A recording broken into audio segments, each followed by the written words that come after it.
Good day to you, wherever you are in your preparation right now, whether you are 3 months in or 3 years in. This stretch of the journey does not always feel steady.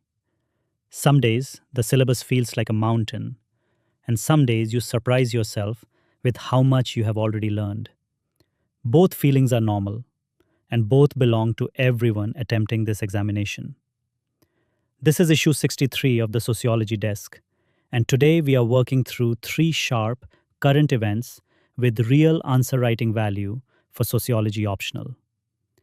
We will look at a Supreme Court ruling on caste and religious conversion, a viral protest movement built out of a single insult, and a ruling that has reopened the entire debate on merit and stratification.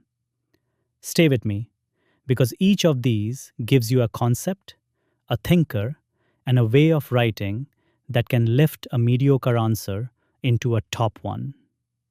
Let us begin with a ruling that touches caste, religion, and the Constitution all at once.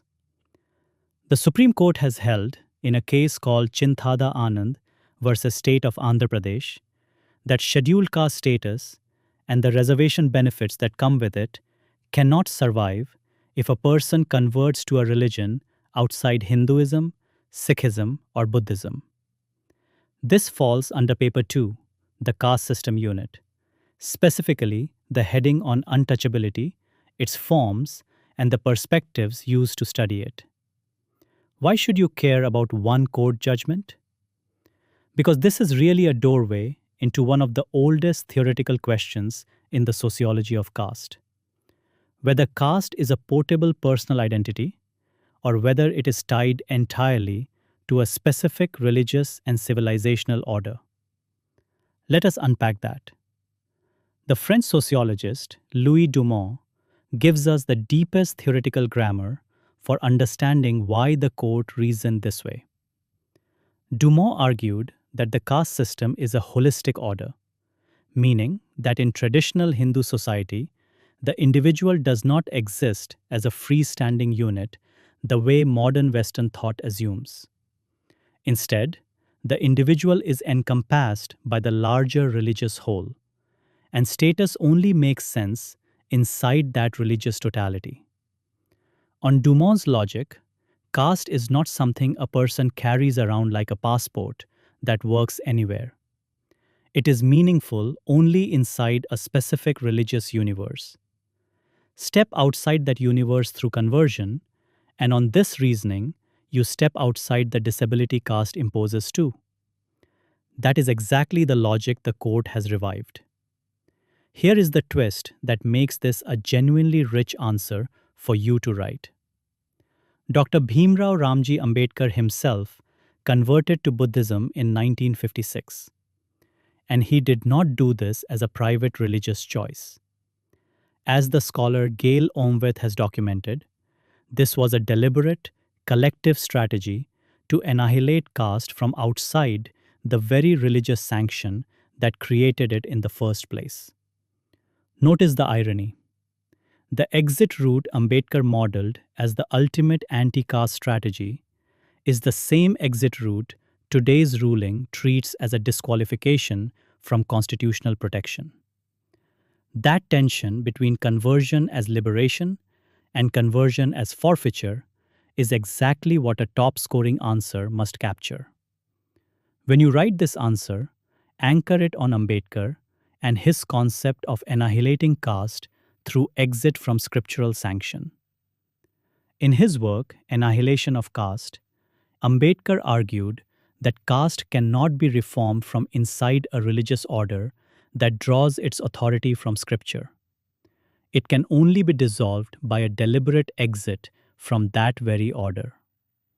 Learn that formulation in your own words, because it is exactly the kind of precise, attributable line examiners look for. One that shows you know Ambedkar's argument, not just his name. Now let me put on my examiner's hat for a moment. A candidate who scores around 14 out of 20 on this question will describe the judgment in detail, mention Ambedkar's name, and stop there. A candidate who scores 18 or 19 does something very different. They open with the theoretical claim that caste status in Indian constitutional law is treated as civilizationally bound rather than a free floating identity, before they even mention the case. They name Dumont's holism precisely. They use the judgment in only one or two sentences as evidence, not as the whole essay.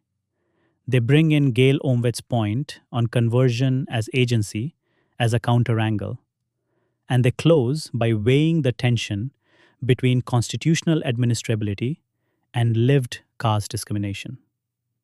Remember this refrain because I will repeat it through today's brief. The current event is your evidence. The theory is your destination. Here is a question to practice this week. The Supreme Court has held that scheduled caste status cannot survive conversion outside Hinduism, Sikhism, or Buddhism. Critically examine this position using Dumont's theory of caste as a holistic, encompassing order. Give yourself 25 minutes and write it exactly as we discussed. Our second event moves from the courtroom to the street and to your phone screen.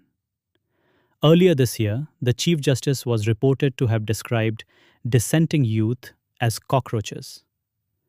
Within days, a satirical account called the Cockroach Janta Party turned that insult into a meme-driven movement that gathered millions of followers, campaigning on unemployment, press freedom, and institutional accountability. This sits under Paper 2, Politics and Society, under the heading of Nation, Democracy, and Citizenship. What makes this genuinely useful for you is that it lets you demonstrate command of two thinkers at once, which examiners reward heavily when it is done correctly. Erving Goffman's idea of stigma is our first anchor. Goffman said that stigma begins when an outside label spoils a person's identity, and that people manage this spoiling in different ways.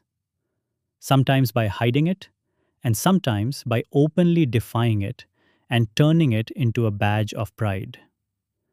The Cockroach Janta Party chose the second option. Instead of hiding from the insult, the movement seized it, performed it, and staged it back at the very elite that coined it. That is Goffman's idea of dramaturgy in action, life as theatre, where a discredited identity becomes a discrediting one aimed back at power. Our second anchor is Charles Wright Mills.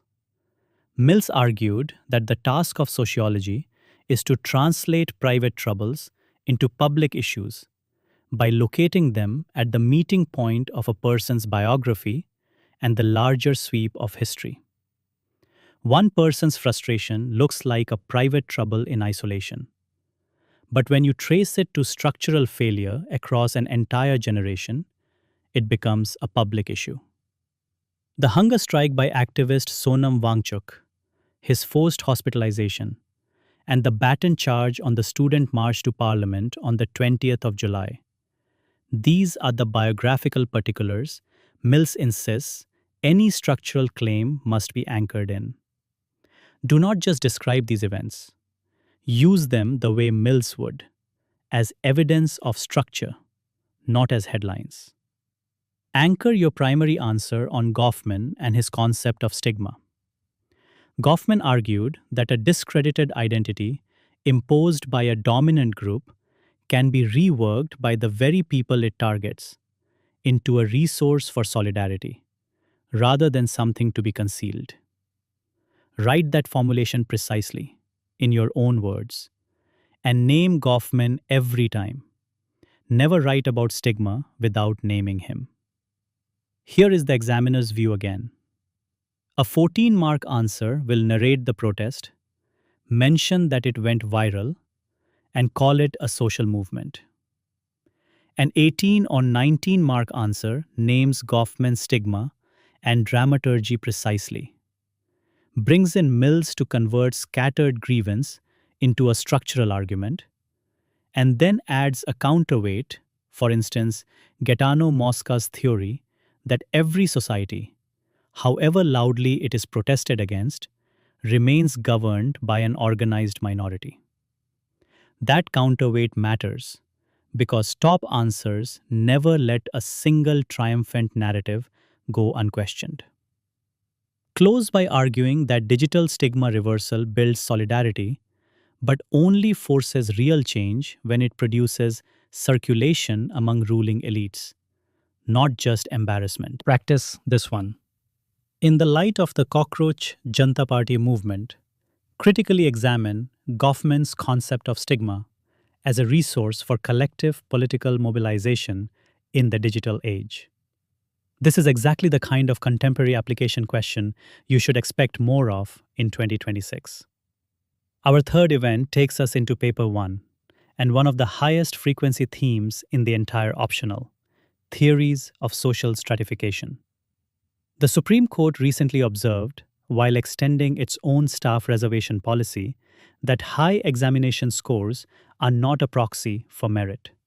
That single sentence is a gift for your answer writing, because it directly reopens the oldest quarrel in stratification theory: whether talent is natural or whether it is manufactured by unequal starting positions. Talcott Parsons gives us the functionalist starting point. Parsons described a pattern variable called universalism achievement. The modern shift away from judging people by birth and background toward judging them by impersonal, rule-bound performance, such as an examination. In this view, exams are a legitimate, fair sorting mechanism for handing out unequal rewards in society. This is the confidence that the Supreme Court's recent observation directly unsettles. Pierre Bourdieu is your corrective thinker here. Bourdieu argued that examinations which look neutral on the surface actually reward what he called cultural capital: the inherited vocabulary, habits, and familiarity with dominant codes that accumulate unevenly across class and caste households long before any child sits an actual test. Bourdieu called the disguising of this inherited advantage as pure individual talent symbolic violence. That is precisely the misrecognition the court's own language now refuses to accept. Anchor this answer on Bourdieu and his concept of cultural capital and symbolic violence. In his work Distinction, Bourdieu argued that cultural capital converts inherited advantage into apparent educational success, concealing privilege as individual merit. Learn that formulation exactly, because a candidate who can state Bourdieu's argument in one precise sentence signals far more command than one who simply says merit is unfair. Once more, the examiner's view. A 14-mark answer will simply repeat that reservation is needed because society is unequal. An 18 or 19-mark answer opens by stating that meritocracy is a functionalist claim about legitimate sorting, not a neutral fact. Brings in Parsons by name for that functionalist claim, then uses Bourdieu's cultural capital and symbolic violence as the conflict side counter. Uses the judgment in only a line or two as evidence, adds André Bataille's distinction between formal and substantive equality to ground it in the Indian context, and closes by arguing that merit is socially produced, which means affirmative action should be read as a correction, not a concession. That closing line alone can lift a script. Here is your practice question. High scores in an examination are not a proxy for merit. Critically examine this observation using Bourdieu's concept of cultural capital and symbolic violence. Time yourself and write a full 20-mark answer using the structure we just discussed. Let us bring this together quickly. First, the caste conversion ruling teaches you that caste in Indian constitutional law is treated as bound to a specific religious order, and Dumont's holism explains why, while Ambedkar's own conversion complicates the picture. Second, the Cockroach Janta Party teaches you that Goffman's stigma and Mill's link between biography and history let you turn a viral protest into a structural sociology answer. Third, the ruling on examination merit teaches you that Parsons' functionalist defense of merit is directly challenged by Bourdieu's cultural capital, one of the highest frequency debates in the entire syllabus.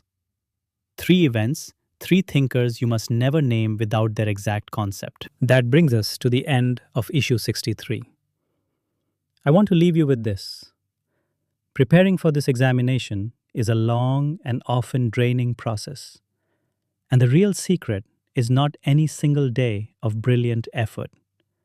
It is showing up for the syllabus again tomorrow and the day after, even when it feels repetitive. That consistency is what actually separates candidates over a full year of preparation. Before you go, a quick note.